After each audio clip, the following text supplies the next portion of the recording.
Welcome back, WNST, Towson, Baltimore, and WNST.net. It has been sort of fast and furious out in Owings Mills after being kind of quiet back in January. Luke Jones and I got together in Atlanta for the Super Bowl. Not much going on there. And then, boom, Joe Flacco is a Denver Bronco. And then there's a little period of quiet and some thoughts about the Combine. Come back from the Combine.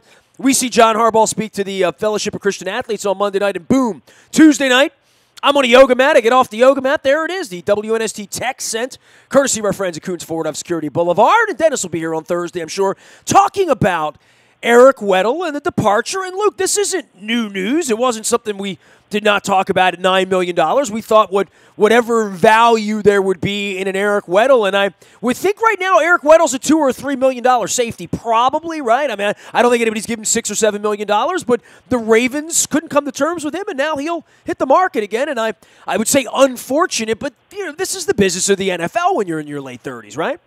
Right. I mean, this is the challenge that you have with older players who very clearly still have some value. I want to make this very clear. I think the Ravens are going to miss Eric Weddle. I think from an intellectual standpoint, from an experience and leadership standpoint, he still very much brought something to the table, and I think still could for whomever he plays, for whatever team he plays for in 2019, assuming he wants to continue to play, and he's indicated that.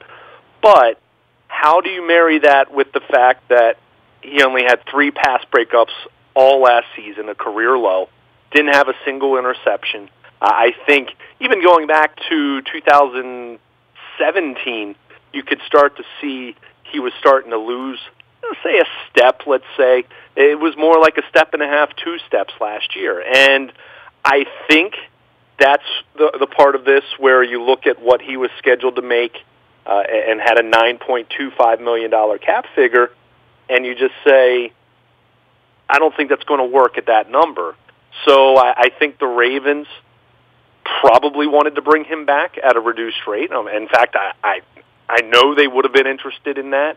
I don't know how close they ever got with his agent in talking about it, or whether there was a whole lot of dialogue about it, because I think we saw a very clear shift the day after the playoff loss to the Chargers when they cleaned out their lockers. Eric Weddle said at that point, I'm either coming back to play for the Ravens for the final year of my contract, or I'm going to be done. I'm not going to play for anyone else. And then, I think you and I have learned enough to not pay any attention to anything that's said in the locker room the minute after you get eliminated, right? Or at any point near there, right? But I don't even think it was so much emotion. I think he really wanted that to be the case. I don't think he wanted a third journey. I mean, it was hard enough for him to pick his family. He's got a lot of kids. He's a really interesting guy in a lot of ways, but someone will want him, and he'll probably go play for someone he likes. He'll probably go play for a coordinator that's family-oriented. He worked in the Pagano tree. You know what I mean? Like, there are places that will want an Eric Weddle, but not at $9 million. I mean, no. And the other part of this, Luke, and you haven't gotten to this, but I'll open the worm up.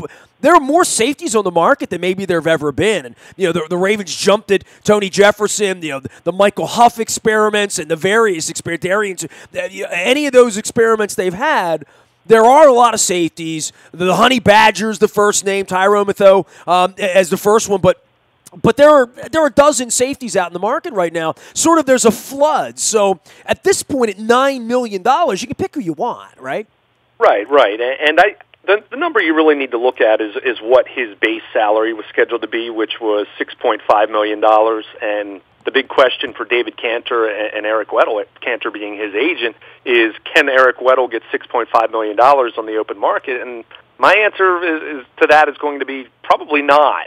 In fact, no one loves Eric Weddle more than the Ravens. I mean, as a human being, like if whatever the maximum of his value, the Ravens would see that before anyone else. I believe, because I know other teams have disparaged him, and I also know that Andy Benoit tweeted out in the middle of the night on Tuesday that 24 coaches during the course of the season identified Eric Weddle as the reason intellectually the Ravens were difficult to deal with defensively.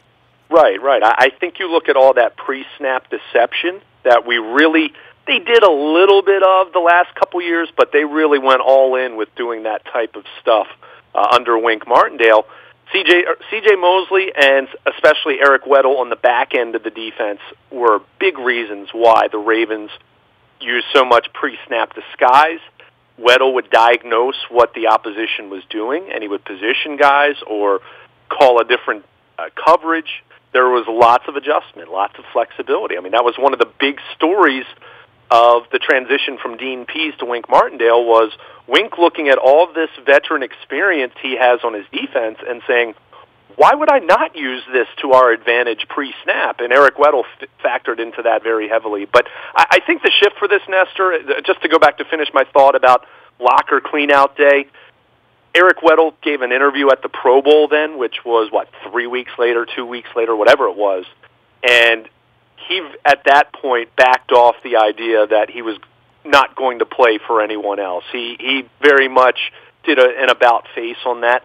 That was the tell at that point in late January that there had been some preliminary discussion, whether it was Weddle with Eric DeCosta, whether it was Eric DeCosta with Weddle's agent, that cap number wasn't going to work. So that's where it was kind of interesting to see some of the national media response to this as opposed to locally where we pay attention. Any local reporter or blogger in this market has at least discussed the possibility of Eric Weddle being cut. So it's not... It looked like Ian Rappaport was shocked or something, right. And I'm like, really? But this is also what happens when you're an organization that, let's face it, I mean, the Ravens just got back to the playoffs for the first time last year after being absent the 3 previous years. And Eric Weddle's a guy who's made the Pro Bowl each of the last 3 years. Now, we have certainly debated the merits of those invitations. Maybe I think he was deserving his first year with the Ravens. Last 2 years, I think you can very much argue that, no, probably not really that caliber of a player. But, again, I'll go back to what I said at the beginning of our discussion.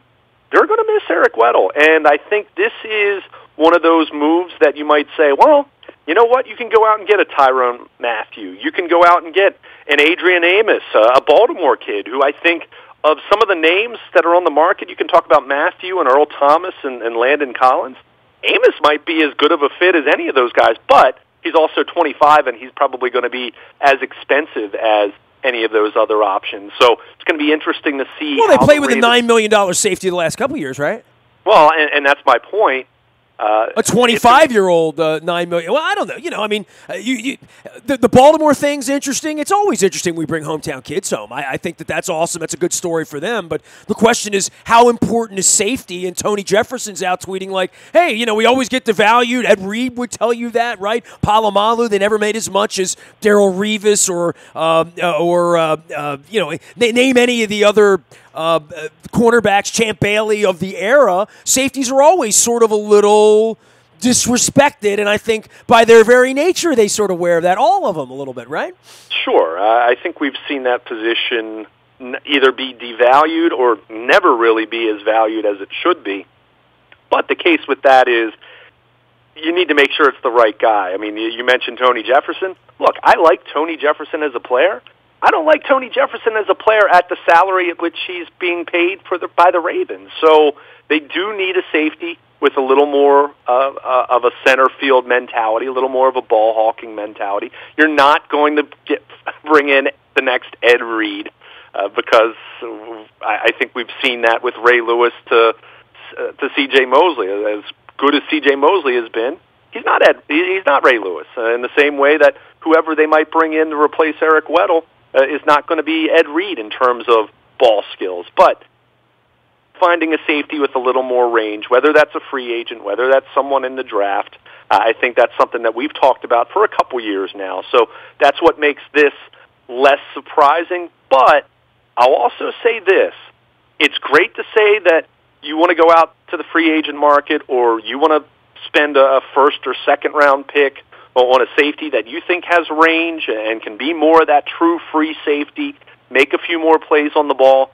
But I'll say what this move also does, it lowers the floor of this defense because it's great to say that you want to upgrade from Eric Weddle, and I think that's a fine decision to make. I have no problem with the Ravens deciding to move on here, but you've added some potential volatility to this defense now, because let's also remember, Nestor, the 3 years in between Ed Reed to Eric Weddle, Michael Huff, Matt Elam, Darian Stewart, Kendrick Lewis. It's a long graveyard there. Hill, it really is, right? I mean, it's incredible. Terrence Brooks. I mean, there were quite a few swings and misses, and guys like me who kept banging the drum about needing to do more for your offense point to the safety position and the number of resources that were wasted at that spot until the Ravens finally bit the bullet and signed Eric Weddle and then brought in Tony Jefferson a year later, and we can certainly debate the merits of that signing as well.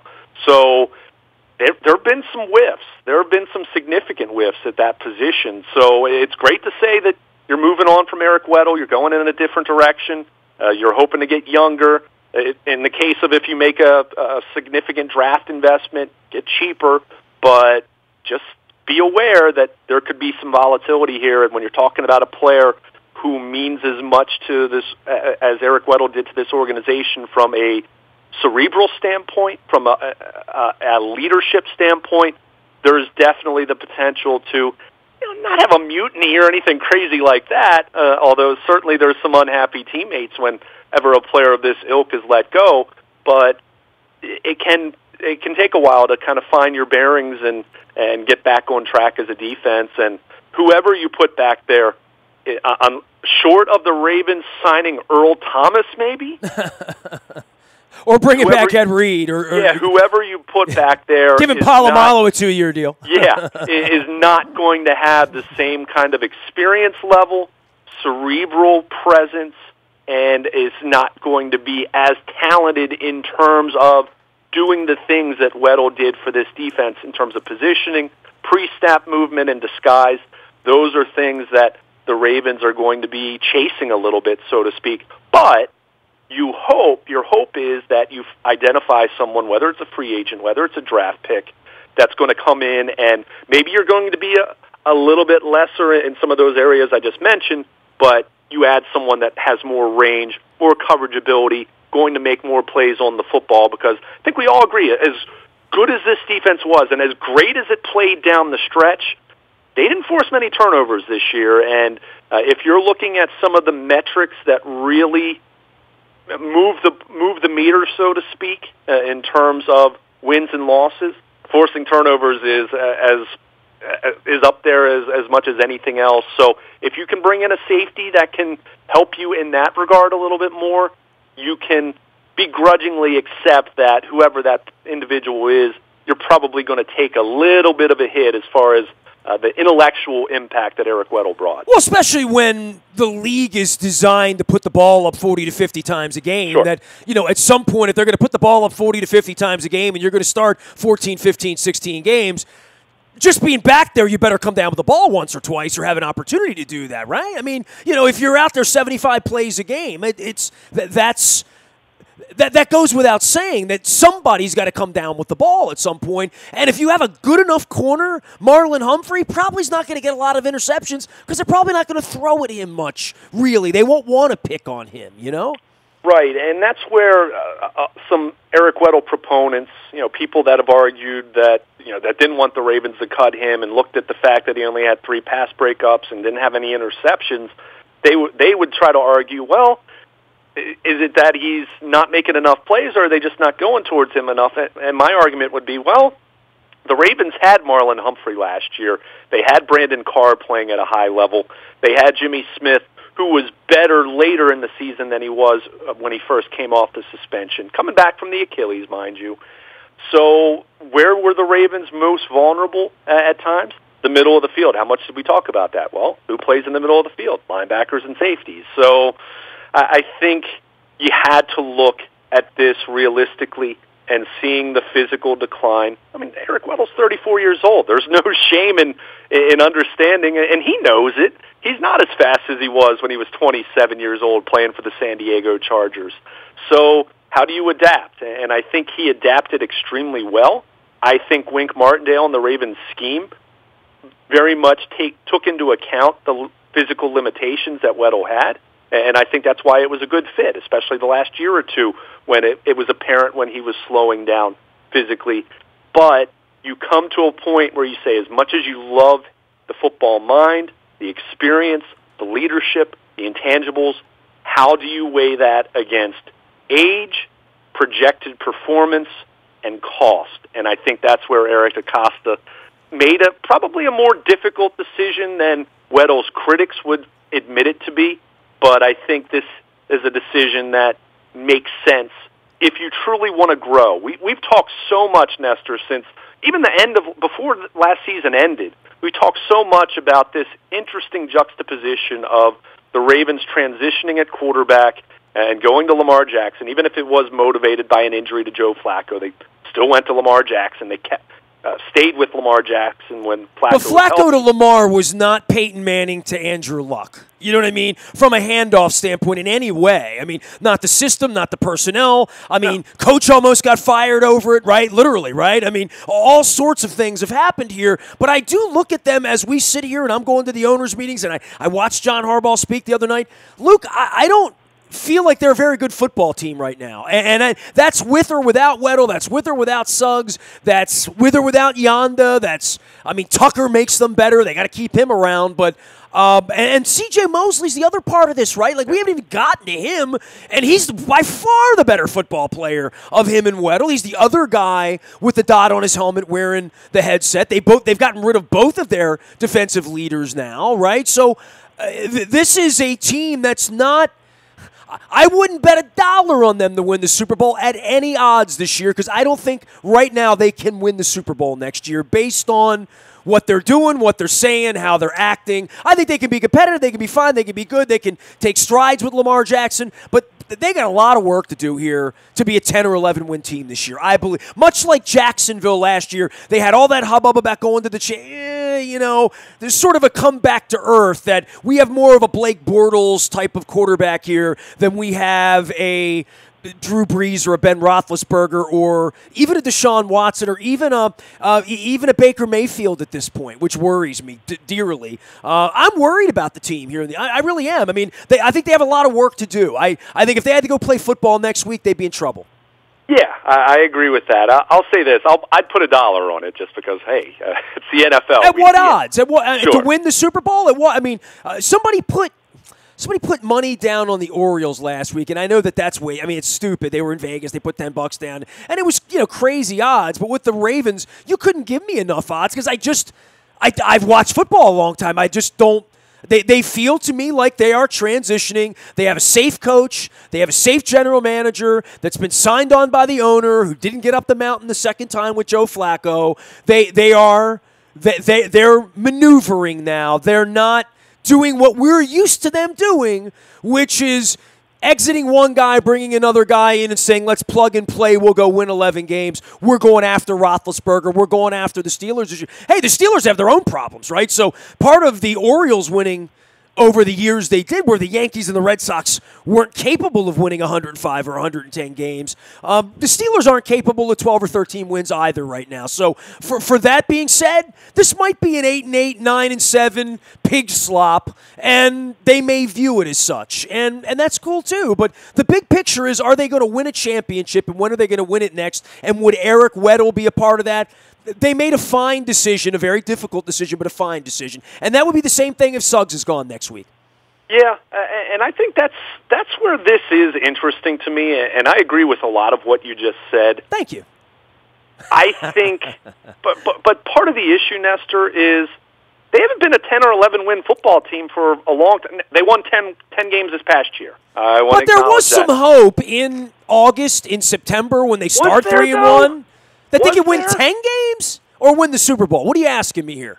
I mean, but my point is to go back to what you said at the end of your little monologue there, that the goal is to win the Super Bowl. And for a long time, I haven't felt the Ravens have been capable of doing that because of how they've built the roster. maybe. Well, they would have been capable of that if Brashad Perryman was a real player and Matty. But in August we felt like maybe those guys are okay. Maybe in October when Yonda's hurt and the offensive line's in tatters and they don't have anybody in their secondary.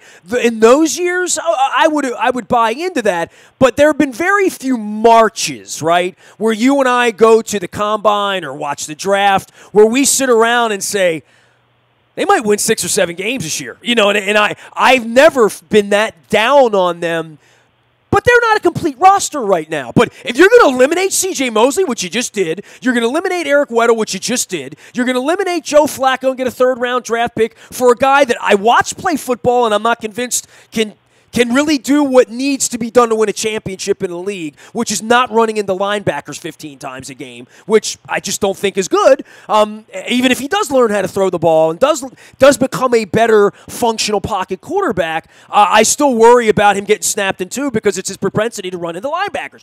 I've never seen a quarterback do that around here, and it makes me quite nervous. It made me nervous in the roof in Canton back in August last year in a meaningless game. It makes me nervous every time he takes off. So that being said, I just have never felt like they've had less talent on their roster than they do right this moment. Now, they've also had more money right now, right, than they've ever had. So maybe they go out and buy a couple of football players and draft their ass off and find 3 starting players in the draft by Halloween. And Lamar's special, and they sign Le'Veon Bell. I don't know. By the way, Harbaugh popped off about Le'Veon Bell Monday night. Someone asked him about Le'Veon Bell. He said, I wouldn't say that that's not a possibility. He almost seemed a little bit like, yeah, if we can afford it and he wants to be here, I'd take Le'Veon Bell. So there was no problem. By the way, let me plug a few things because I know you want to rant. You're waiting to get your word in because we've been going back and forth. All of our WNST coverage brought to you by our friends at Lightbridge Health Sports Medicine Institute in Owings Mills. We're going to have Dr. Craig Bennett on this week.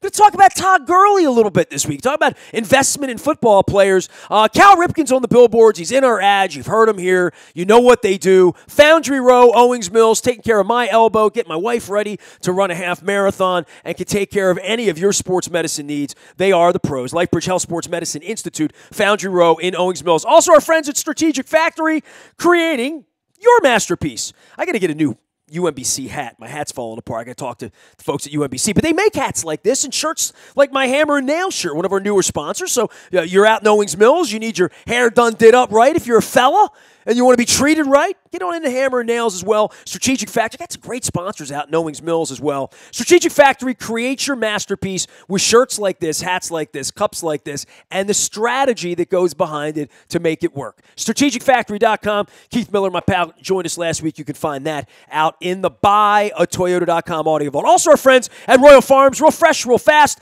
I've been telling you about the ROFO Rewards card and the app. What are you waiting for? Get on that. You'll get your coffee free, you get your Western fries, your fried chicken free. When those points add up, and they really do add up when you pump gas because, I drive a lot, right? So that's the way it works. Royal Farms, real fresh, real fast. Luke is here. All right, Luke, go ahead, man. I laid a whopper on you, but I have lowered the bar of my expectation for this year until further notice.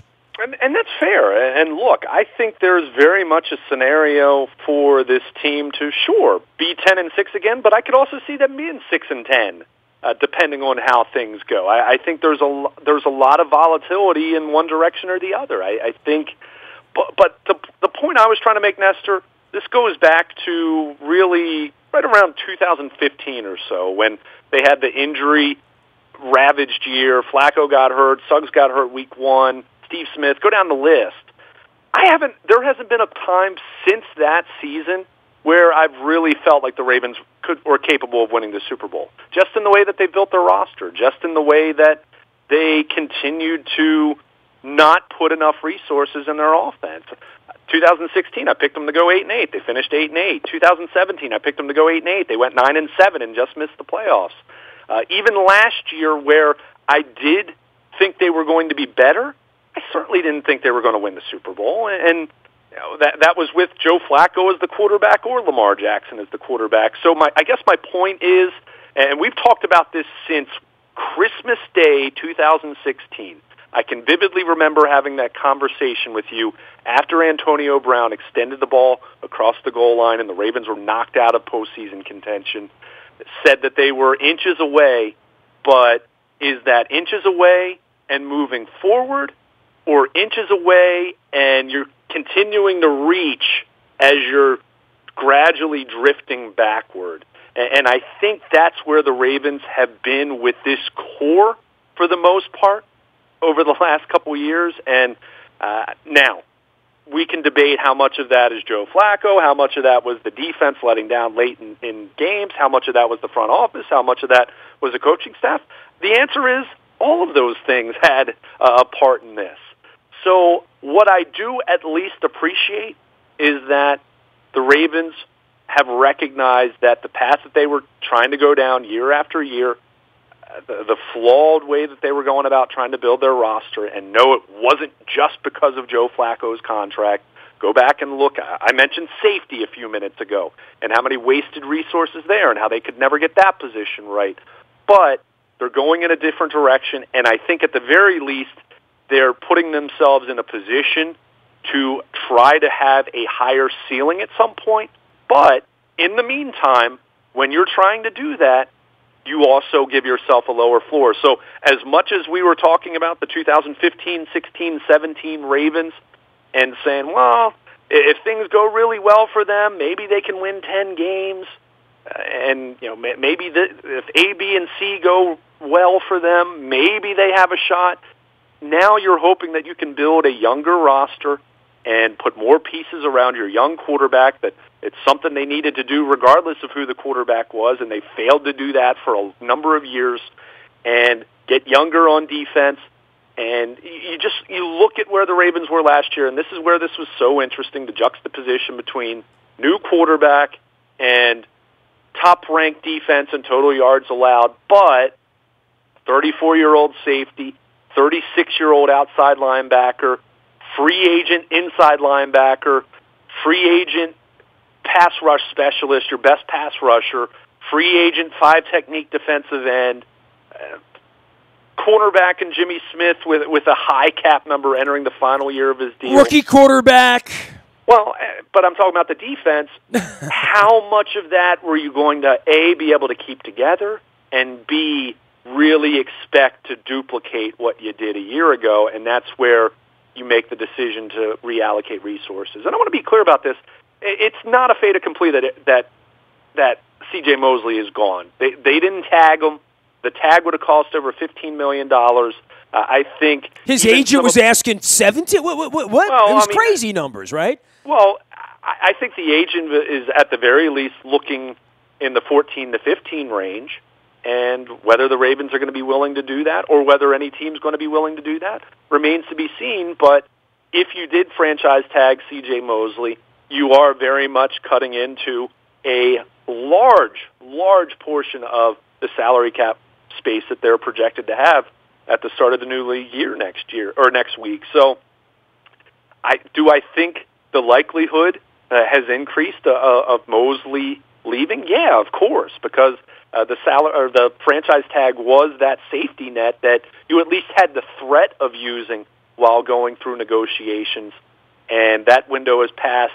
The Ravens have elected not to use that. So you are running the risk of Eric Weddle's out the door now, barring something strange. Although I'll remind everyone, they brought Ladarius Webb back 2 years ago, so there's always that possibility. But no Eric Weddle, potentially no C.J. Mosley, potentially no Terrell Suggs, Ladarius Smith. Now, unless the Ravens really show a shift in philosophy there, he's going to follow the Pernell McPhee path out of Baltimore. I think we've all been resigned to that, although you never know, I suppose, although the number of pass rushers that were franchise tagged, that just made Zadarius Smith's price tag go up. So this is a team that is very much in transition, and if you lose that much on the defense and without seeing what they're going to bring in, and they're going to bring in some players. They're going to bring in a safety. They're going to draft a pass rusher. They're going to make some moves like that. They're going to make some moves on the offensive side of the ball. But, yeah, you look at all of that and trying to project and understanding that they're not playing any football games in March, but at the same time, if you're losing upwards of 3 or 4 starters on the defensive side of the ball, you're not going to replace all those guys through the draft and through free agency and not have a couple spots where you say, I don't know. So Yeah, I'll go back to what you said as far as looking at this team right now and saying on paper that I'm not so sure they're going to be all that good. At the same time, that opposed to being in 8-8, 9-7 land as long as the Ravens have been, I can't fault them for wanting to shift philosophically, get younger, get themselves in a better cap position. But it's great to do all those things, but here's the catch. It doesn't always work. Rebuilding doesn't always work. Reloading, and I don't know if I'd classify this as a full-blown rebuild, but they're certainly reloading and shifting. There's no doubt about that now. We knew that with Flacco to Lamar, and now we're talking about Eric Weddle. It doesn't always work out, and that doesn't mean even if the Ravens are building, and even if Lamar Jackson takes 2 steps forward this year and looks like a different guy from the pocket, that doesn't mean that that's automatically going to equate to more wins. So sometimes in these scenarios, when you reload and you shift philosophically and you shift and make some significant changes to your roster, you might be positioning yourselves in a better spot for 2020, 2021. But there could be some growing pains in the meantime, and that's where I think, I'll come back to what you said, it's hard to look at this roster right now and not have some very significant concerns on both sides of the ball. He is Luke Jones. He is Baltimore Luke, and Luke at WNST.net. If you hear the voice of John Harbaugh here at WNST.net, he spoke to the Fellowship of Christian Athletes on Monday night. I taped what was an hour-long, phenomenal presentation, phenomenal speech by John Harbaugh, and he's given me permission to run it. So on behalf of the Kelly friends of ours and John Von Paris and the folks I was sitting with the other night, Gary Rissling at the Silver Spring Mining Company, we're going to run the John Harbaugh piece in its entirety in 2 segments, so you'll be hearing it around here this week. All of our WNSC coverage brought to you by our friends at Curio Wellness Center, the holistic spa with the top-of-the-line products with the experienced pros, professional-grade vitamins, herbal supplements right on York Road, just south of Timonium Road. And yes, they understand medicinal cannabis, and they can teach you. It's education. It's all 101. It's CurioWellness.com. Go to their website to learn more about what they're doing. Also, our friends at the Model Lyric. Check out the website for all the great shows. Had such a good time down there with George Lopez last week, and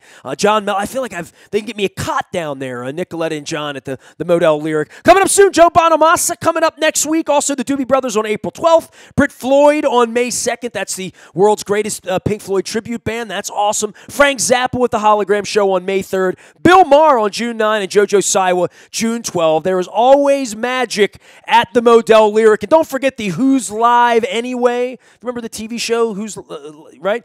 That show is coming to the Lyric as well. We're going to be giving some tickets away for that. Learn more out on the social media side of what we're doing as well. Cole Roofing has been doing it here for 100 years, just like my dad. My dad's birthday was Tuesday. I shared a ton of pictures and memories of my dad. I still have a few more to share.